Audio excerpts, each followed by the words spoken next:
chest and drummed the body. Then he rushed his hand along the neck, rasping the steel strings. Been told the sound carries up to Douglas and all the way down to the Promenade Parliament building, said Benny, even during the rush. Nigel did his lip thing as if he was kissing the air and lowered Axel to the sidewalk. Axel scurried over to the garbage can and began poking his nose around. You play like you're possessed by voodoo witchy, said Nigel. You do, man. People hear you everywhere. You're a modern-day minstrel right here in the capital. Always be cool, my man. Put out the love and you get it back. Might not feel like it sometimes, Benny, but it's gonna come in a big way one day. Karma and righteousness make legends out of common men. And remember, when you retire the Yammy, I'll set you up with a fine Canadian-made music-making machine. Do it on a payment plan like last time. No need to ever walk out of the store with a guitar again like you did. Could land in the Hooskow, said Benny, feeling his face warm. Right-o, my man, and the Hooskow's no place for an icon of the city. You know what I mean, my man? Man, words streamed out of Nigel musical-like a long song that Benny could always rely on to lift him up, whether he needed it or not. Axel cocked a leg at the garbage can and let go with his own stream. Enough talk, let me hear some thunder from that lightning of yours, said Nigel. Benny was all warmed up now, Red Bulled up, and from inside the lightning came alive, out to his arms and hands, working the Yammy. That thunder Nigel had asked for, peeling across the city in the form of blister in the sun. Nigel sat on the bench, Axel at his feet, head cocked, tongue hanging out. Come the second chorus, people had gathered around in a half circle, and surely his tunes carried something powerful, even spiritual tonight.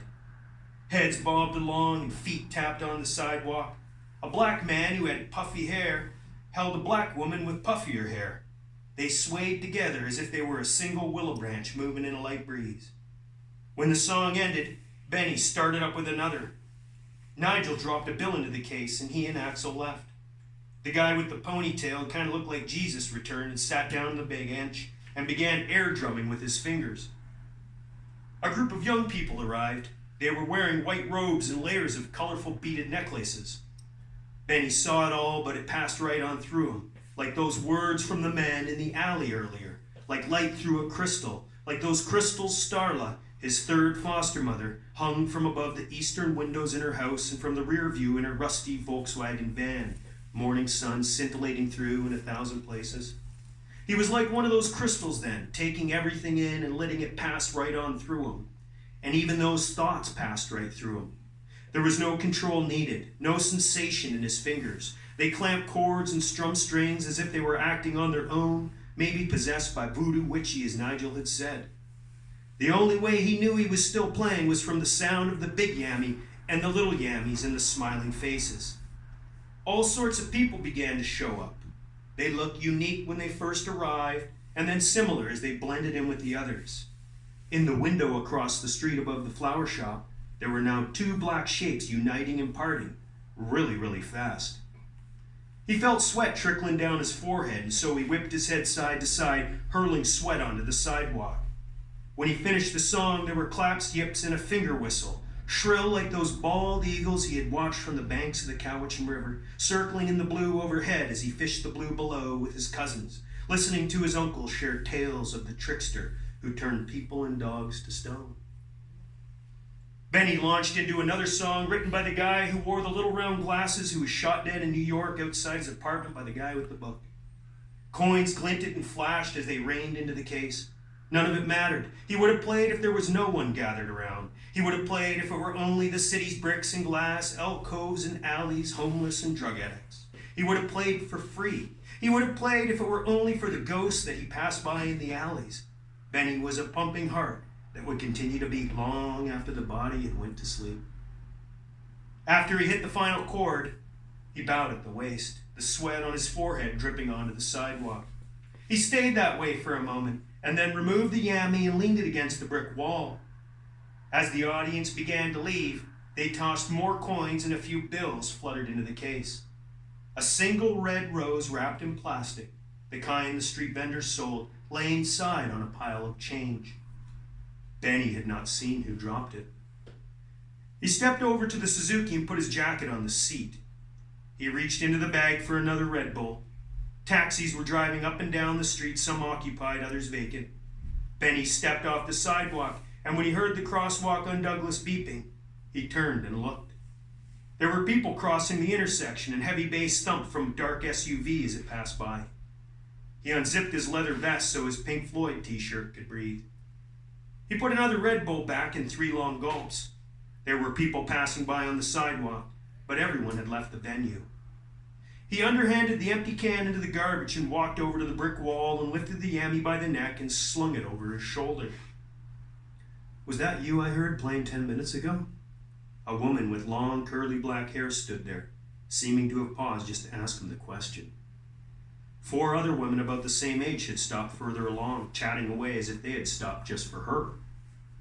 "I was playing a few minutes ago," said Benny. "Where'd you hear it?"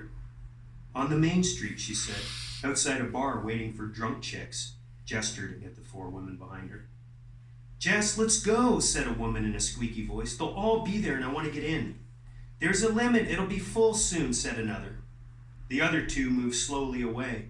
One dug around in her black purse the size of a small suitcase, and the other yelled something about cover charge into her phone. "You play classic rock," she said, "Lightfoot, BTO, Hendrix, all that stuff?" She was ignoring her friends now, focused on Benny. She had the softest brown eyes and longest eyelashes and a few freckles on her nose. Her voice was a smooth song, effortless, natural, as if she spoke like that all the time. Maybe she did. Benny nodded. "Oh yeah, I play it all." She turned to her friends. "I'll meet you there soon." "Come on, everyone will be there, and if it sucks we can leave," said the one with the squeaky voice.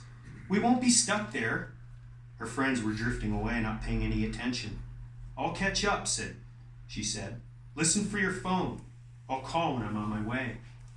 "Are you serious?" said squeaky voice. She shooed a hand at Benny and gave a serious face. "A street person over DJ Loki? He's only here for the weekend. It's the only chance we'll get to see him." Jess winked at Benny and waved the other girls off.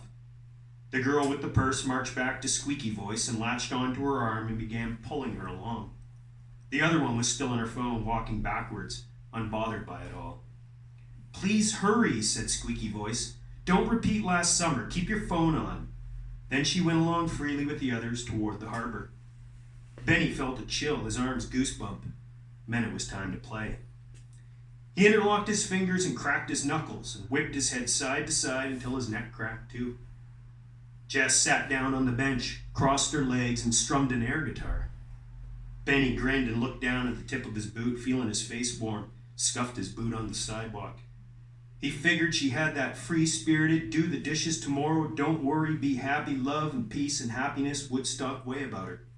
He liked that a lot. Benny bent over and picked up the single rose from inside the case and stepped over to the bench and handed it to her. She lifted the rose to her nose, fluttered her eyes, holding it there as if dreaming of the most beautiful place in the world. He backed up to the wall, strumming a few chords, feeling excited, and when the magic bricks reflected the 100 little yammies, he stopped dead and let go with Hendrix's "The Wind Cries Mary." Halfway through the song, a young couple stopped, and by the time he finished, a dozen or so people were gathered around. Next, he played Lightfoot. Some others passing by expressed interest, but like Jess's friends, they were herded along by others who it seemed had other plans. But that did not upset or even bother Benny. For him, it was not about reaching everyone and hoping they liked his music. It was about reaching those who did. And he knew he was different, but he followed his heart and treated people rightly, even when they treated him badly. It was all about feeling bliss and hoping others felt it too. An older couple held each other, as the black couple did earlier, as hundreds of couples had done while listening to Benny's music. And he wondered if any of them knew how similar their holding was, and he felt a pang then and thought how long it had been since someone had held him. A light flickered off to his left.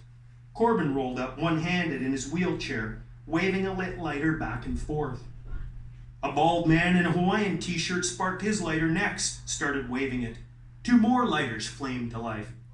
A rift opened up in the audience, and Benny saw the shoulder of a man beside Jess. People shifted and the rift closed. The audience swelled around him as people who had been walking along the sidewalk stopped. The city was shutting down, and the final rush was underway. More lighters sparked until there were flames waving everywhere like a rock concert right at Benny's venue, and the big Yammy and the 100 little Yammies seemed louder now as he was the sole source of music on the street.